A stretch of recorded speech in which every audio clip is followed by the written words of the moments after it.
আলাইকুম শ্বশুর আব্বা। আরে জামাই এসেছে, খুকির মা। এই তো আরে এসো, কই গেলে? জামাই এসেছে। বাবাজি ভালো আছো? হ্যাঁ আমি ভালো, আপনারা ভালো আছেন গো? হ্যাঁ।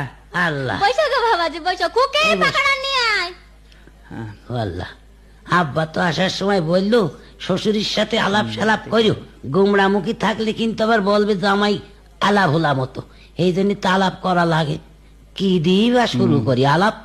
ও আচ্ছা, পাইছি। হ্যাঁ শ্বশুর আব্বা, হ্যাঁ কি বলছিলাম আপনি কি বিয়ে করে আছেন? ধর বাপু, বিয়ে না করলে ওই মেয়ে পেলে করে, আর তোমার শাউরি এলো কানতে। তা কার সাথে বিয়ে করেছেন আগা? তো চালালে কেন তোমার শাউরি গো, শাউরি। ধর বাবু, একবার ঘরে ঘরে হয়ে গেল না? হ্যাঁ, শ্বশুরের সাথে শাওরির বিয়ে একদম ঘরে ঘরে হয়ে গেল না? দেখেছো? বাইরে বিয়ে করলে তার ঘর দেখেছো? কুটুম বাড়তো বাবু। জামাইটা পাঠাই দাও, মুগরা জবাই করতে হবে।